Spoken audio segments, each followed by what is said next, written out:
کہیں کہ ہمارا رب اللہ ہے، پھر اس پر جم جائیں، ان پر فرشتوں کا نزول ہوتا ہے، نہ کوئی غم کرو نہ خوف، خوشیاں مناؤ جنت کی جس کا تم سے وعدہ کیا گیا تھا۔ اللہ کی ربوبیت پر اطمینان جب انسان کو ہو جاتا ہے، میرا رب اللہ ہے، ربی اللہ، انسان کے لیے نہ کوئی کھٹکا، نہ کوئی خطرہ، نہ کوئی خوف، نہ کوئی حزن۔ جو کچھ ہو رہا ہے کس کے اذن سے ہو رہا ہے؟ اللہ کے اذن سے۔ اللہ کے اذن کے بغیر پتا تک نہیں ہلتا۔ یہ کوئی اندھا بہرا مادہ نہیں ہے جس سے مجھے کوئی خوف ہو۔ اندھا بھینسا چلا رہا ہو اس سے تو ڈرنے کا ہر انسان کو ڈرنا چاہیے، نہ معلوم کس کو ٹکر مار دے، لیکن نہیں، اس کائنات کو چلانے والا ایک سمیع و بصیر خدا ہے۔ وہ جو میرا دوست ہے، میرا ولی ہے، اللہ ولی الذین آمنوا یخرجہم من الظلمات الی النور، اللہ اہل ایمان کا ولی ہے، ساتھی ہے، پشت پناہ ہے، مددگار ہے، حمایتی ہے۔ بتائیے جسے یقین ہو جائے کہ اللہ میرا مددگار، اللہ میرا محافظ، اللہ میرا پشت پناہ، اللہ میرا حمایتی، اس کے لیے کوئی خوف ہوگا؟ اس سے کوئی ڈر ہوگا؟ میں مثال دیا کرتا ہوں ایک بہت سادہ، پنجاب کے دیہات کی۔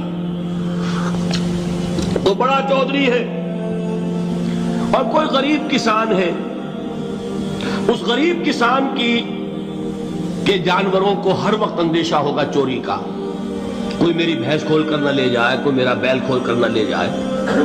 لیکن جس کے بارے میں یہ سب کو معلوم ہو کہ وہ جو بڑا چودھری ہے وہ اس کا دوست ہے، اس کی بچیا کو کوئی خوف ہوگا؟ اس کی بھینس پر کوئی ہاتھ ڈالے گا؟ اسے کوئی اندیشہ ہوگا؟ نہیں۔ کیوں؟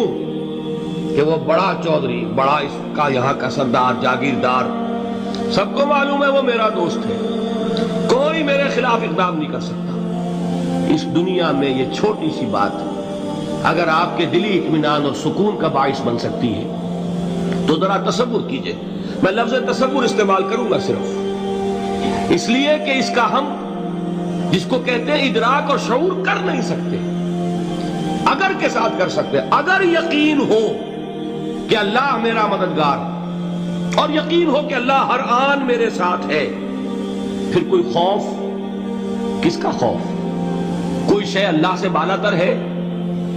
کوئی قوت اس سے زیادہ طاقتور ہے؟ کوئی اس کے ارادے کو بدلنے والا ہے؟ کوئی اس کی مشیت کے آڑے آنے والا ہے؟ یہی بات ہے جو حضور نے فرمائی، یہ ایمان کا حاصل ہے لب لباب، کہ دیکھو اچھی طرح اس بات کو ذہن نشین کر لو، اگر تمام انسان مل کر تمہیں کوئی نقصان پہنچانا چاہے نہیں پہنچا سکتے، مگر جو کچھ اللہ نے لکھ دیا ہو، اور تمام انسان مل کر تمہیں کوئی نفع پہنچانا چاہے نہیں پہنچا سکتے، مگر وہ شے جو اللہ نے طے کر دی۔ آپ پھر میں کہوں گا ذرا طاری کیجئے، اسے فرض کیجئے، اسے سوچئے، اگر اس حدیث پر ہمارا دل ٹھکا ہوا ہو تو کسی سے ڈر ہوگا؟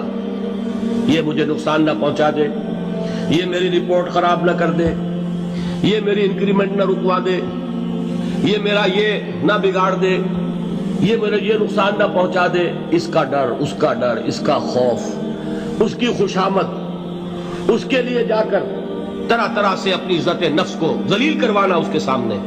یہ سب کچھ کیوں کرتا ہے انسان؟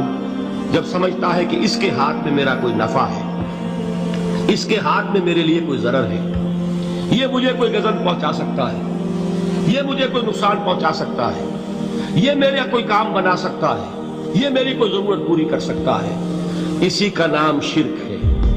جہاں آپ نے یہ سمجھا کہ غیر اللہ کے اندر کوئی طاقت موجود ہے، وہی شرک ہے۔ بتوں سے تجھ کو امیدیں، خدا سے نومیدی، مجھے بتا تو صحیح اور کافری کیا ہے؟ شرک تو یہ ہے۔ جس پر بھی تمہیں یہ خیال ہے، کلمہ ہے یہ کلمہ سوم، لا حول ولا قوت الا باللہ، ذرا اس پر دل کو کبھی اگر آپ تصور کریں، پھر فرض کریں، دل ٹھک جائے اس پر، کوئی طاقت نہیں۔ یہی بات تھی جو شیخ عبد القادر جیلانی رحمۃ اللہ علیہ نے اپنی وصیت میں اپنے بچے سے کہی. 11ویں دینے والے ہیں، لیکن حضرت شیخ عبد القادر جیلانی کی وصیت اور تعلیمات کو کتنے لوگ ہیں تم جانتے ہو؟ یہ جن مقامات تک پہنچے ہیں وہ کس چیز کی بدولت پہنچے ہیں؟ انہوں نے جو پیغام دیا وہ کیا تھا؟ اے میرے بچے، جس طریقے سے قرآن مجید میں حضرت لقمان کی نصیحتیں جو ہے نقل کر دی گئی ہیں، میں یہ عرض کروں گا بالفرض اگر قرآن حضرت عبد القادر جیلانی کے بعد نازل ہوا ہوتا تو شیخ عبد القادر کی یہ نصیحتیں بھی قرآن میں درج ہوتی. اتنی اونچی نصیحتیں ہیں. اے میرے بچے، اس حقیقت کو ذہن نشین کر لے، لا فاعل فی الحقیقت ولا مؤثر الا اللہ. اس کائنات میں نہ کوئی فاعل حقیقی ہے نہ مؤثر حقیقی ہے سوائے اللہ کے. کسی شے میں کوئی تاثیر نہیں اگر اللہ نہ چاہے. آگ جلا نہیں سکتی اگر اللہ نہ چاہے. پانی ڈبو نہیں سکتا اگر اللہ نہ چاہے. زہر ہلاک نہیں کر سکتا اگر اللہ نہ چاہے. کوئی چیز فائدہ نہیں پہنچا سکتی اگر اللہ نہ چاہے. تو در در پہ کیوں سر جھکاتے ہو؟ در در پر کیوں جبیں سائی کرتے ہو؟ سب کے سامنے کیوں ہاتھ پھیلاتے ہو؟ ایک اللہ سے مانگو، ایک اللہ کے سامنے زمین پر اپنی جبین رکھو. لا فاعل فی الحقیقت ولا مؤثر الا اللہ. نظر آتا ہے ہمیں کہ پانی پیاس بجھا دیتا ہے. پیاس بجھانے کی صلاحیت پانی میں نہیں ہے، اللہ کے اذن سے. کھانا بھوک مٹا دیتا ہے، بھوک مٹانے کی صلاحیت کھانے میں نہیں ہے، اذن رب میں. دیکھیے یہی یقین تھا. حضرت موسیٰ علیہ السلام کا واقعہ یاد کیجئے. سامنے سمندر آ گیا ہے، قوم دیکھتی ہے پیچھے کہ گرد و غبار کا طوفان ہے. معلوم ہوا کہ فرعون اپنے لشکر سمیت آ گیا.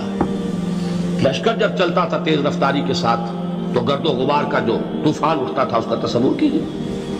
اور لمحہ بلمحہ وہ قریب آ رہا ہے. پوری قوم نے کیا کہا؟ اے موسیٰ انا لمدرکون، اے موسیٰ ہم تو پکڑے گئے. قرآن مجید میں تو یہاں وہ باتیں نہیں لکھی ہے، لیکن تورات میں یہ درج ہے کہ بنی اسرائیل جھگڑنے لگے، دست و گریبان ہو گئے موسیٰ کے ساتھ. موسیٰ ہمیں یہاں مروایا لا کر، اس سے تو ہم ہی بہتر تھے. وہاں کھانے کو ملتا تھا، زندگی تو تھی، بیگار ہم کر رہے تھے، موت تو نہیں تھی. اب جو کچھ ہوگا اس کا تصور کرو، جس طریقے سے ہمارے ٹکڑے اڑائے جائیں گے. تو لڑ رہے ہیں حضرت موسیٰ علیہ السلام سے. یہ تورات کی تفصیل ہے. قرآن میں صرف اتنا آیا ہے، پریشان ہو کر انہوں نے کہا انا لمدرکون، موسیٰ ہم تو پکڑے گئے. اس وقت موسیٰ کا جواب کیا ہے؟ کلا ان معی ربی سیہدین. نہیں، میرے ساتھ میرا رب ہے، وہ راستہ دے گا. بتائیے کہاں راستہ نظر آ رہا ہے؟ یہ ہے ایمان بالغیب. راستہ نظر نہ آئے تب اللہ پر یقین ایمان ہے. جیب میں پیسے ہوں اور تب دل کو اطمینان ہے تو ایمان کس پر ہوا؟ پیسے پر، اللہ پر نہیں. جب وسائل و ذرائع نہ ہو اور پھر یقین ہو کہ اللہ مسبب الاسباب ہے، وہ اسباب کا پابند نہیں ہے، وہ اسباب کا محتاج نہیں ہے، اسباب اس کے محتاج ہیں. اگر یہ یقین ہے تو اللہ پر ایمان ہے. یہ نہیں ہے تو تمہارا ایمان اسباب پر ہے، وسائل پر ہے، ذرائع پر ہے، مادیات پر ہے، اللہ پر نہیں. اس وقت کہاں راستہ تھا؟ کوئی راستہ تھا؟ سمندر ہے اور ادھر سے لشکر آ گیا ہے. کلا ان معی ربی سیہدین. اب دیکھیے ایمان کہہ دینا آسان ہے، ہوا معکم اینما کنتم، جہاں کہیں بھی تم ہوتے ہو اللہ تمہارے ساتھ ہوتا ہے. لیکن اس کا یقین قائم ہو جائے تو زمین و آسمان کا فرق واقع ہو جائے.